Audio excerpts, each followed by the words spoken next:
Welcome to Online Philosophy. Oh, great. There goes the electricity. I guess we'll have to finish this video by candlelight.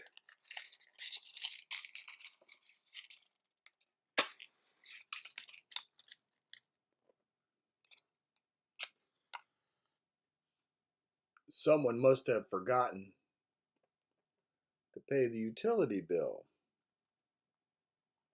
By the way, we refer to essential services as utilities because the government has determined that these basic services are essential to happiness, so their rates are regulated by law. This week's lesson in utilitarianism is related to that use of utility. In fact, the principle of utility states that we should create the most happiness for the most people.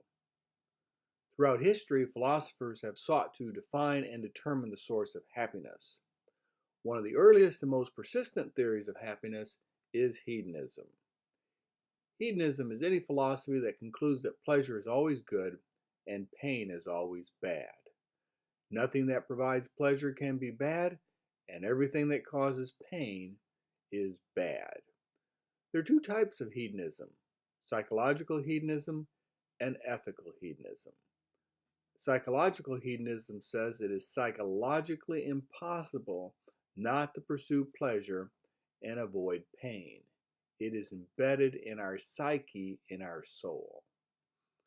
Ethical hedonism says that you have a moral obligation to seek pleasure and avoid pain, because hedonism is the natural state.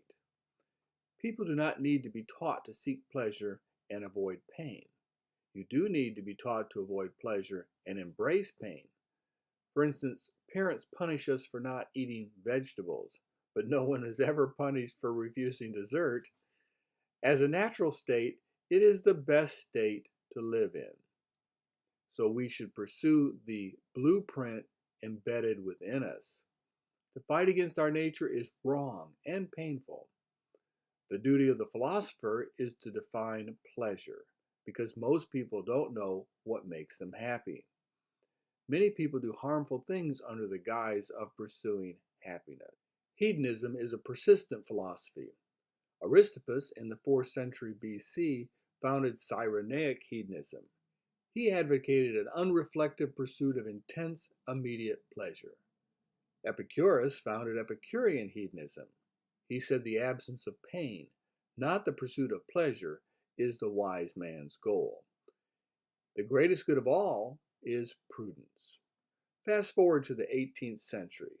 The modern form of hedonism is utilitarianism. It's one of today's most pervasive philosophies. Oh, the lights are back on.